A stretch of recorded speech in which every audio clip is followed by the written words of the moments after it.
Morning, y'all. Chief Prepper here. I want to point out some things that people I don't think understand. I've been to a war zone twice. If we have uh, craziness here, or if you just look at the cities where Antifa burned shit down, stuff like that doesn't get rebuilt overnight. So in the war zone, there was a complete disruption of everything. Uh, in the cities, they most of the time the people we were winding up shooting or fighting were people that were just hungry, trying to feed their families. They were not professional soldiers. The hardened soldiers were hiring the dickheads that were desperate and trying to get them to do stuff. So you have to imagine your inability. You can't go to the store to get anything. You don't have any money, and the store may not have any electricity. So it's anything that's perishable. That's not going to be able to be bought. Uh, Anybody who's on a special diet, that shit goes out the window. If you're a vegan, sucks to be you. Because I guarantee you right now, the only reason you're a vegan is because you can choose to be. Because you can choose to eat the food that's available that you like to eat. When your variety and your ability to buy what you want to eat goes out the window, then you will eat what the fuck you can find. All right. When you have the complete breakdown of stuff, no electricity, no running water, no food, things get really bad really quick. So, disease, injuries, infections, dysentery. I'm not a big fan of Prepper Nurse One, but I do watch his channel periodically. But he is correct. Disease and infections and dysentery will kill many people. Lack of sanitation, inability to get filtered water so you can drink so you don't get sick, to cook with, to clean with, as in yourself. Um, if you look at some of the older stuff, cities were always cesspools. It's where all the whores and the bars and all the gambling happened, where people came to have fun, but sometimes that fun wasn't good for you. These 15-minute cities, the one question I've asked myself is, if it's a 15-minute city, great, but where the hell are they getting all the resources to feed the people in those 15-minute cities? Where is all the waste going from, your pooping and peeing? Shit don't go away by itself. So I think that's a doomed project from the get go before it starts. Then other channels have asked the question, all right, if you're in there, what happens if you want to leave? Can you leave? All right.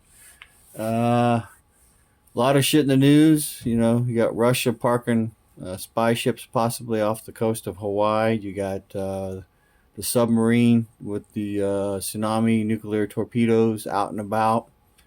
Pinball did a video talking about the real hunt for Red October. So New York preppers saying that the U.S. is conducting nuclear war drills all week.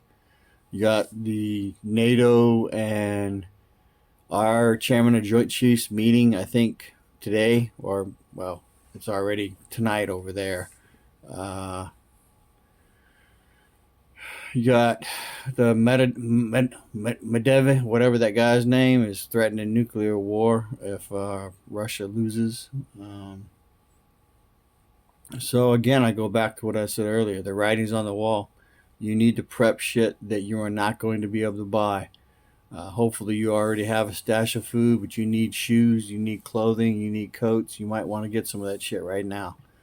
Obviously, food and water, obviously, some kind of security measures. If you're at further along down the path, you may want to consider getting a drone. Maybe if you can find one used that's off the books so you don't have to register it. So you can put it up in the air, assuming you have a way to charge it and fucking be able to see stuff. And, they call it C4ISI, where you fucking, you can search out things and see things and maybe not be seen yourself. M80 firecrackers for fishing, hunting. I went hunting 2 or 3 weeks ago, and there were pigs in the area, and I saw eyes for like 5 seconds, They were walking towards me, and I was lit up with moonlight. And then they turned off the path, and I could have probably gotten a shot off, but it would not necessarily have been a killing shot. And then a wounded animal and dying in the woods is not really the best thing to do. And then later that night, I was walking up from being down in the same area, and as I was walking up, ever so briefly, I saw a set of eyes. If you don't know, if you're hunting at night, get a red lens, a red light. It's a light that allows you to see, but is not in their spectrum, so they don't see the light. If you use a white light, they can see the white light and they'll run. But even with the red light, I saw the eyes, and I thought maybe I was seeing something. And as I crested the hill, the eyes were in the tree line, and of course it ran off. So you need to understand, if you're planning is to hunt and fish, you got to stack that deck. So I'm going to let a secret out here. I'm scheming to get land, like land out in the country.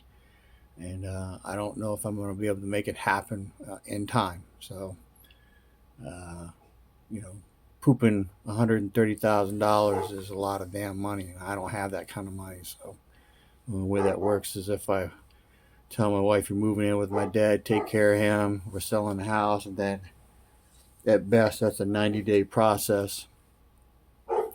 Worst case scenario, it's longer. And it would all depend upon how soon the house would sell. So